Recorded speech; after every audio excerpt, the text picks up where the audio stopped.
முருகா. என் அன்பு பிள்ளையே, இன்று ஆவணி திங்களில் இதை கேட்டு முடித்த 1 மணி நேரத்தில் நல்ல செய்தி உன் வீடு தேடி வரப்போகின்றது. அதற்கான காலகட்டம்தான் இது.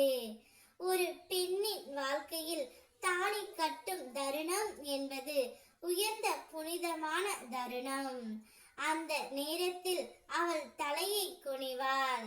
அது அவளது தோல்வி அல்ல, அது வாழ்க்கையின் புது துவக்கத்தை ஏற்றுக்கொள்வதற்கான சின்னம். ஆனால் அதற்கு பிறகு அவள் மரியாதையை காக்கும் பொறுப்பு அந்த ஆணின் தோள்களில் இருக்கின்றது. மனைவியின் தலையை மீண்டும் மீண்டும் குனிய வைக்கிறவன் வாழ்க்கையின் அர்த்தத்தை உணராதவன். ஆனால் அவள் மரியாதையை காப்பாற்றுகிறவன், அவன் சிரிப்பை காக்கிறவன், அவள் கனவுகளை உயர்த்துகிறவன், அவனே உண்மையான கணவன். இத்தகைய ஆண் பெண்ணின் இதயத்தில் மட்டுமல்ல, என் கண்களிலும் பெருமை பெற்றவன். அவன் இல்லம் என் அருளால் ஒளி வீசும். அவனுடைய வாழ்வு என் ஆசீர்வாதத்தாலே நிறையும்.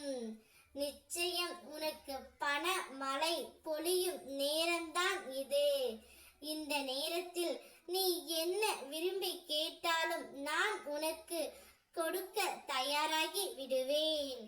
கோபமாக பேசினால் குணத்தை இழப்பாய், வேகமாக பேசினால் அர்த்தத்தை இழப்பாய், வெட்டியாய் பேசினால் வேலையை இழப்பாய், அதிகமாக பேசினால் அமைதியை இழப்பாய், ஆணவமாய் பேசினால் அன்பை இழப்பாய், சிந்தித்து பேசினால் சிறப்போடு வாழ்வாய் பிள்ளையே. ஒரு மனது உன்னையே தேடி வந்து பேசி தொல்லை கொடுக்கிறது என்றால் யாரும் இல்லாமல் இல்லை. உன் அன்புக்காக மட்டுமே அந்த மனது ஏங்கிக் கொண்டு இருக்கின்றது.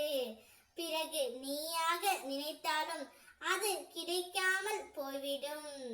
உன் வாழ்க்கையில் சில உண்மைகளை ஏற்றுக்கொள்ள வேண்டும். உனக்கு 20 வயது இருக்கும்போது மற்றவர்கள் என்ன நினைப்பார்கள் என்று கவலைப்படுவீர்கள். 40 வயதாகும் போது மற்றவர்கள் என்ன நினைப்பார்கள் என்று கவலைப்படுவதை நிறுத்தி இருப்பீர்கள். 60 வயது ஆகும்போதுதான் உங்களை பற்றி யாரும் நினைக்கவில்லை என்றே உணர்வீர்கள். அவரவருக்கு கவலைப்பட அவரவர் வாழ்க்கை இருக்கின்றது. நீ செய்வதை யாரும் நினைத்து கொண்டு இருக்க மாட்டார்கள். சிந்தித்து செயல்படு, நான் இருக்கின்றேன். இன்று ஆவணி திங்களில் உன்னை தேடி நல்ல செய்தி வரப்போகின்றது. ஓம் முருகா.